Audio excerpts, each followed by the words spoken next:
آمنت باللہ صدق اللہ مولانا العظیم۔ اللہ رب العزت فرما رہے ہیں کہ جب وہ لغو باتیں سنتے ہیں یعنی گالی گلوچ سنتے ہیں، اعرضوا عنہ، تو وہ اس سے اعراض کرتے ہیں، اس سے بچ جاتے ہیں، اور وہ کہتے ہیں کہ تمہارے اعمال تمہارے لیے اور ہمارے اعمال ہمارے لیے۔ سلام علیکم لا نبتغی الجاہلین، تمہارے اوپر سلامتی ہو، ہم جاہلوں کو نہیں پسند کرتے، ہم جاہلوں کو نہیں چاہتے۔ یہ سورہ قصص ہے، آیت نمبر 55 ہے۔ اس کے تحت جو مومن ہے وہ نہ تو کسی کو گالی دیتا ہے، اور اگر اس کے سامنے کوئی گالی دے تو وہ اس گالی کو پسند نہیں کرتا، اس سے اعراض کرتا ہے، دور ہٹ جاتا ہے۔ آپ نے اکثر دیکھا ہوگا اللہ والے اگر کوئی گالی دیتا ہے تو وہ پڑھتے ہیں اعوذ باللہ من الشیطان الرجیم یا لا حول ولا قوت الا باللہ، اور وہ دور چلے جاتے ہیں۔ تو یہی حکم ہے مومن کے لیے، لنا اعمالنا ولکم اعمالکم، اے گالی دینے والے تیرے عمل تیرے لیے ہیں، میرے عمل میرے لیے ہیں، تیرے اوپر سلامتی ہو، مجھے یہ جاہلانہ گفتگو پسند نہیں ہے۔ رسول اللہ صلی اللہ علیہ وسلم کے سامنے دو صحابی، ایک نے ایک کو گالی دینا شروع کر دی، دوسرا اسے کہتا ہے بھئی تیرے اوپر سلامتی ہو۔ حضور علیہ السلام کے سامنے حضور علیہ السلام یہ منظر دیکھ رہے ہیں، جب وہ گالی دیتا جا رہا ہے اور وہ اسے کہتا جا رہا ہے تیرے اوپر سلامتی ہو۔ حضور علیہ السلام نے فرمایا جب یہ گالی دینے والا گالی دے رہا تھا، اللہ نے ایک فرشتہ مقرر کر دیا تھا، وہ گالی دیتا تھا، وہ کچھ کہتا تھا تجھے نہیں، اسے، اس کے لیے نہیں، تیرے لیے۔ جب وہ کہتا تھا تیرے اوپر سلامتی ہو، وہ کہتا تھا اس کے اوپر نہیں، تیرے اوپر سلامتی ہو۔ اسلام نے تو سارے کا سارا مسئلہ ہی حل کر دیا۔ اگر کوئی گالی دیتا ہے، اس کے اوپر کوئی صبر کرتا ہے، تو اللہ رب العزت فرشتے کو بھیج دیتے ہیں، بھائی اس کی گالی کا جواب دے، خود گالی دینے کی ضرورت ہی نہیں ہے۔ ویسے رسول اللہ صلی اللہ علیہ وسلم نے فرمایا سباب المسلم فسوق وقتالہ کفر، مسلمان کو گالی دینا بڑا گناہ ہے اور اس کو قتل کر دینا تو یہ کفر ہے۔ نبی علیہ السلام نے فرمایا قیامت کے دن بڑا ہی بدبخت انسان ہوگا وہ، اس کا انجام انتہائی برا ہوگا، جس کی زبان کی وجہ سے لوگ اس سے دور بھاگتے ہیں۔ ہر وقت گالی، فضاؤں کو گالی، ہواؤں کو گالی، آسمان کو گالی، زمین کو گالی۔ بڑے ہی افسوس سے یہ کہنا پڑتا ہے کہ ہمارے معاشرے میں ہم اکثر دیکھتے ہیں محفلیں لگی ہوئی ہیں، لوگ ایک دوسرے کو ایسی غلیظ بازاروں والی گفتگو کرتے ہیں، گالی دے رہے ہیں اور مسکرا رہے ہیں، کسی کو کوئی شرم نہیں، حیا نہیں۔ اگر بچے کرکٹ کھیل رہے ہیں، ہاکی، فٹ بال کھیل رہے ہیں، تو وہاں بھی گندی گالیاں دی جا رہی ہیں۔ گلیوں کے اندر نوجوان بچے، گھر میں مائیں بہنیں بیٹھی ہوئی ہیں، بیٹیاں بیٹھی ہوئی ہیں، ایسی گندی زبان استعمال کرتے ہیں کہ گھر میں بیٹھے ہوئے بندہ شرم سے ڈوب مرتا ہے۔ بیٹیوں کے سامنے گالی، بیوی کے سامنے گالی، بچوں کے سامنے گالی، یہ کیا ہے؟ یہ منافق کی نشانی ہے۔ رسول اللہ صلی اللہ علیہ وسلم نے جب منافق کی 4 نشانیاں بتائی، آخری نشانی یہی بتائی کہ جب غصے میں آ جاتا ہے تو وہ گندی زبان استعمال کرتا ہے، اور مسلمانوں کے اوپر تو غیر مسلم پہلے ہی بڑے الزام لگاتے ہیں، جی حضرت ابوبکر صدیق نے وہ گالیاں دی تھی اور مسلمانوں کے قرآن کے اندر گالی لکھی ہوئی ہے، یہ ہندو یہ ہمارے خلاف پراپوگنڈا کرتے ہیں۔ دیکھیے ایک بات یاد رکھیے، قرآن نے مجید ہدایت کی کتاب ہے، اگر اس میں کسی کو مذمت اللہ رب العزت نے کی، وَيْلٌ لِكُلِّ ہُمَزَةٍ لُمَزَةٍ، اس کو اگر بد دعا دی، تبت یدا ابی لہب وتب، لعنت اللہ علی الکاذبین، کسی کو چغل خور کہا، کسی کو کچھ کہا، کسی کو زنیم کہا، تو یہ یاد رکھیے کہ یہ ہمارے لیے واضح نصیحت ہے کہ یہ حرکات چھوڑ دیں، یہ مسلمان کے لیے رشد و ہدایت ہے۔ اگر لعنت بھیجی گئی ہے تو قیامت تک مسلمان اس لعنت کو پڑھتا رہے گا، مسلمان کے نامہ اعمال میں اللہ رب العزت نیکیاں لکھتے جائیں گے، کیونکہ یہ تو ہدایت کا قرآن مجید تو ہدایت ہے ہمارے لیے۔ اور اعتراض کس بات پہ ہے جی؟ سورہ قلم کی وہ آیات ہیں، وَلَا تُطِيعُ كُلَّ حَلَّافٍ مَّهِينٍ۔ نبی پاک صلی اللہ علیہ وسلم کو اللہ رب العزت مخاطب ہو کے کہہ رہے ہیں کہ آپ نے اس شخص کے ساتھ نہیں چلنا۔ یہ بالاتفاق تو نہیں، زیادہ تر مفسرین کا یہ خیال ہے کہ یہ آیات جو ہیں ولید بن مغیرہ کے بارے میں نازل ہوئی۔ وَلَا تُطِيعُ كُلَّ حَلَّافٍ مَّهِينٍ، اے میرے مصطفیٰ آپ نے اس کی اتباع نہیں کرنی، یہ جھوٹی قسمیں اٹھانے والا حقیر گندا کیڑا۔ وَلَا تُطِيعُ كُلَّ حَلَّافٍ مَّهِينٍ ہَمَّازٍ مَّشَّاءٍ بِنَمِيمٍ مَّنَّاعٍ لِّلْخَيْرِ مُعْتَدٍ أَثِيمٍ۔ یہ چلتا پھرتا لوگوں کی ایپ ٹٹولتا ہے اور ادھر چگلی کر ادھر چگلی کر، چگل خور ہے، لوگوں کو بلائی سے روکتا ہے اور بڑا ہی سر چڑھا ہوا گناہگار ہے۔ آگے اللہ فرماتے ہیں اُتُلٍّ بَعْدَ ذَلِكَ زَنِيمٍ، یہ بڑا ہی بد مزاج بد اخلاق ہے، اور یہ ایسا ہے جیسے بے نام کوئی اولاد ہو، یعنی کہ اس کا حسب نسب کوئی نہیں ہے۔ یہ کیوں ایسے کرتا ہے؟ اللہ فرماتے ہیں ان کان ذا مال و بنین، یہ اس لیے ایسی حرکات کرتا ہے کہ اس کے پاس بیٹے ہیں، اس کے پاس دولت ہے۔ اسے بیٹے کس نے دیے، دولت کس نے دی؟ اللہ نے دی نا۔ اسی کے بل بوتے پہ اب وہ لوگوں کی چگلیاں کرتا پھرتا ہے۔ ان کان ذا مال و بنین، اور دیکھیے اللہ فرماتے ہیں اذا تتلی علیہ آیاتنا قال اساطیر الاولین سنسمہ علی الخرطوم، جب اس کے سامنے میری آیات پڑھی جاتی ہیں تو یہ کہتا ہے یہ ماضی کے قصے ہیں، یہ تو قصے کہانیاں ہیں، ان قریب میں اس کی ناک کے اوپر ایک ضرب لگاؤں گا، اس کی سونڈ کے اوپر ضرب لگاؤں گا۔ یہ ہمارے لیے واضح و نصیحت ہے کہ نہیں؟ اس میں واضح و نصیحت، یہ ساری باتیں ہم چھوڑیں گے۔ اور دیکھیے اللہ رب العزت وہ ذات ہے جس نے انسان کو پیدا کیا، اور واحد وہ ذات ہے جس کو ہر طرح کا عذاب دینے کا حق حاصل ہے۔ اگر بدترین سے بدترین آپ کا دشمن ترین جانور ہوگا نا، سانپ ہی آپ دیکھ لیں، بچھو دیکھ لیں، اس کو آپ آگ کا عذاب دے کے نہیں مار سکتے، پانی کا عذاب دے کے نہیں مار سکتے، ویسے اس کو آپ چوٹ مار کے مار سکتے ہیں۔ اور دیکھیے یہ ہندو زندہ جانوروں کو جلاتے ہیں، یہ چائنا والے آگ کے اندر وہ زندہ جانوروں کو جلاتے ہیں کھانے کے لیے، کہتے ہیں ہمارا کلچر ہے۔ یہ بڑے ظلم کی باتیں ہیں۔ اللہ نے انسان کے اوپر اتنے احسانات کیے، اس کو حق حاصل ہے، اور احسانات کے بدلے اگر اللہ کی آیات کا کوئی اس کا مذاق اڑائے تو کیا اللہ کو یہ حق بھی حاصل نہیں ہے کہ اس کی خصلتیں رسول اللہ صلی اللہ علیہ وسلم کے سامنے بیان کرے؟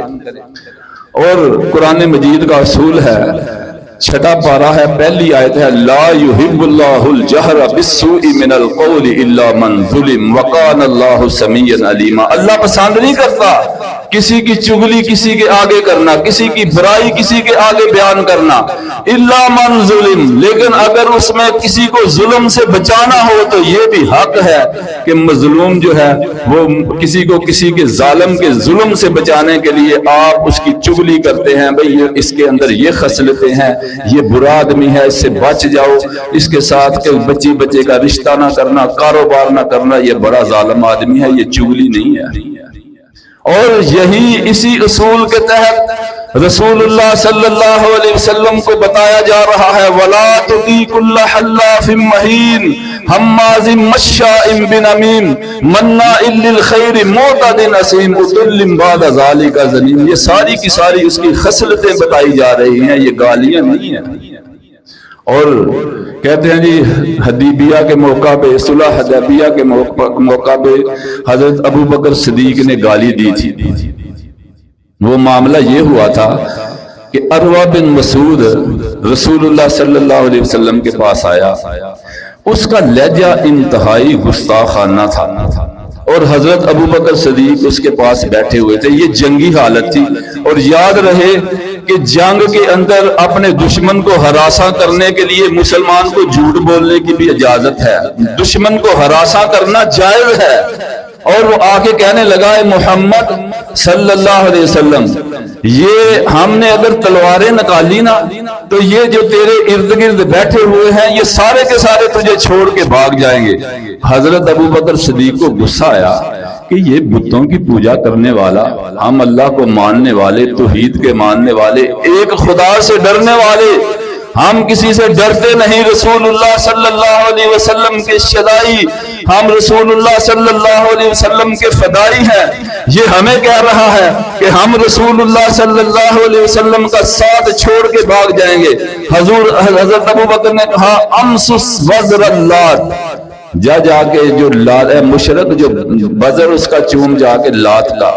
اس کے مفسرین نے دو معنی کیے ہیں. بزر کا ایک تو مطلب ہے کہ اس کے ہونٹ چوس، اور کچھ مفسرین نے اس کا معنی کیا کہ اس کی جا کے شرمگاہ کو جو. یہ اس کا فائدہ کیا ہوا کہ عروہ بن مسعود جب مکہ میں واپس جاتا ہے تو وہاں جا کے کہتا ہے اور لوگوں میں نے محمد کے فدائیوں کو دیکھا ہے، اللہ کی قسم تم محمد پہ کبھی بھی محمد کو شکست نہیں دے سکتے صلی اللہ علیہ وسلم. وہ سارے کے سارے رسول اللہ صلی اللہ علیہ وسلم کے اوپر جان نثار کرنے والے ہیں. رو پڑ گیا. اس کی آڑ اگر لے کے مسلمان کہے کہ مجھے گالی دینے کی اجازت ہے تو قطعاً یہ یاد رکھیے گا اللہ کے رسول نے فرمایا کہ جو کسی کے اوپر لعنت بھیجتا ہے وہ لعنت آسمان کی طرف اڑتی ہے، آسمان کے دروازے بند کر لیے جاتے ہیں، وہاں سے واپس لوٹتی ہے، زمین کے اوپر آتی ہے، زمین کے دروازے بند ہوئے. اب لعنت نے دیکھا کہ میں نے کس طرف جانا ہے، دائیں بائیں دیکھا، اسی کی طرف آئی جس کے اوپر لعنت بھیجی گئی تھی. اگر تو وہ لعنت کا مستحق تھا اس کے اوپر لعنت بڑھ گئی، اگر وہ لعنت کا مستحق نہیں تھا تو یہ لعنت واپس اس کے اوپر پڑی جس نے یہ لعنت بھیجی تھی. اور کیا ہوا؟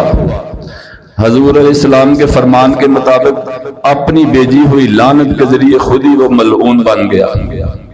ایک صحابی رسول اللہ صلی اللہ علیہ وسلم کے پاس آئے، یا رسول اللہ اگر مجھے کوئی گالی دے تو کیا میں گالی کے بدلے اسے گالی نہیں دے سکتا؟ حضور علیہ السلام نے فرمایا کہ اگر دو شخص ایک دوسرے کو گالی دیتے ہیں دونوں بکواسی اور دونوں شیطان ہیں. اور حضور علیہ السلام نے فرما دیا کہ یہ سخت گناہ ہے کسی کو گالی دینا. ایک اور افسوس کی بات یہ ہے کہ ایک تو غیر مسلم ہمیں بدنام کرتے ہیں، کرنے کی کوشش کرتے ہیں، اوپر سے ہمارے علماء کرام منبر رسول پہ کھڑے ہو کے، میرے پاس ایک کلپ موجود ہے، وہ کوئی پیر صاحب ہیں، وہ فرما رہے ہیں جی میرے پاس ایک نوجوان آیا، وہ کہنے لگا جی میں نے طواف کرنا ہے، مجھے طواف کی دعائیں یاد نہیں ہیں. میں نے پوچھا واقعی تجھے دعائیں یاد نہیں ہیں؟ وہ کہنے لگا جی مجھے دعائیں یاد نہیں ہیں. کہا یہ تو آسان سا طریقہ ہے، تو وہاں طواف کرتے ہوئے وہابیوں کو گالی دینا، او وہابیوں تو اڈی ایسی دی تیسی، ایسے سرے عام کہہ رہا ہے، میرے پاس موجود ہے وہ کلپ. وہابیوں کو گالی دینا. وہ بچہ آگے سے ڈر گیا، اس نے کہا پیر صاحب مولوی صاحب کیا مجھے گناہ نہیں ہوگا؟ کہنے لگے تو کہتا ہے گناہ، تو رسول اللہ صلی اللہ علیہ وسلم کے دشمنوں کو گالی دے گا تیرے سارے کے سارے گناہ معاف کر دیے جائیں گے. ایک آدمی میرے کو پوچھا کہ جی میں نے کعبے شریف سے دعاواں نہیں آمدیاں طواف دیاں تے کراں کی؟ لوگ کتاباں چکی پھرتے، میں وہ کتاباں نہ کس پیس پڑھے آج تک لگ دین بہت تکے نہ کتاب تے نہ حساب تے زبانی پڑھ کچھ نہیں آمدا، کچھ نہیں، واللہ سمت اللہ میں ٹھیک کر رہا ہوں. میں کہ تو کچھ بھی نہیں آمدا، کچھ بھی نہیں. میں کہ بسم اللہ ہی پوری نہیں آمدی تو پھر بابیاں نوں گالاں کردا پھر چلو توڑی ایسی چلو توڑی ایسی تو پہلے رمل ترے رمل ہونے کے اچھل دے دوڑ دے تو بھی اسے کہتا نہ گانا کٹی گا توڑی بنیاد رکھن والے دی ایسی. دیکھیں یہ تو پھر گناہ اسی میں ہے، گناہ نہیں ہونے لگا تیرے پچھلے معاف ہو سن. جب ہمارے علماء کرام منبر رسول پہ کھڑے ہو کے ایسی تربیت دیں گے، کیا کہتے ہیں اقبال نے کیا خوب کہا تھا، تعصب چھوڑ ناداں دہر کے آئینہ خانے میں، یہ تصویریں ہیں تیری جنہیں سمجھا ہے برا تو نے. وہ اپنے ہی لوگوں کو اس پاک اور مقدس جگہ پہ گالی دینے کی تربیت تو کر رہا ہے۔ لوگوں کو کون منع کرے گا کہ رسول اللہ صلی اللہ علیہ وسلم نے مسلمان کو گالی دینے سے منع کیا ہے؟ اپنے من میں ڈوب کر پا جا سراغ زندگی، تو اگر میرا نہیں بنتا نہ بن، اپنا تو بن۔ وہ کسی کو بات تو کام کی سمجھا لے کسی کو۔ حضور علیہ السلام نے فرمایا، اللہ رب العزت فرماتے ہیں وَلَمَنِ انْتَصَرَ بَعْدَ ظُلْمِهِ فَأُولَٰئِكَ مَا عَلَيْهِم مِّن سَبِيلٍ، کہ حالانکہ جس کو گالی دی جائے، جس کے اوپر ظلم کیا جائے، اسے حق حاصل ہے کہ اس کے برابر اس سے بدلہ لے سکتا ہے اگر اس سے حد سے نہ بڑھے، لیکن اللہ رب العزت فرماتے ہیں وَلَمَنْ صَبَرَ وَغَفَرَ إِنَّ ذَلِكَ لَمِنْ عَزْمِ الْأُمُورِ، اگر تم صبر کرتے ہو، کسی کو معاف کر دیتے ہو، تو یہ بڑے ہی حوصلے کی بات ہے۔ حضور علیہ السلام نے تو شیطان کو گالی دینے سے منع فرما دیا۔ حضرت علی رضی اللہ تعالیٰ عنہ فرماتے ہیں کہ میں رسول اللہ صلی اللہ علیہ وسلم کے ساتھ سفر پہ جا رہا تھا، گھوڑے کے آپ کے پیچھے بیٹھا ہوا تھا، گھوڑے کو ٹھیس لگی تو میں نے شیطان کو برا بھلا کہا۔ حضور علیہ السلام نے فرمایا نہیں نہیں، اسے گالی نہیں دینی، اگر تو اسے گالی دے گا تو یہ تو پھول کر گھر کی طرح اتنا ایک کمرے جیسا بہت بڑا ہو جائے گا، یہ سمجھے گا کہ یہ سارے کام میرے کہنے پہ ہو رہے ہیں۔ جب بھی تجھے ٹھیس لگے تو تو نے کہنا ہے بسم اللہ، بسم اللہ پڑھے گا تو یہ ڈوب مرے گا، اتنا چھوٹا ہو جائے گا کہ مکھی جتنا ہو جائے گا۔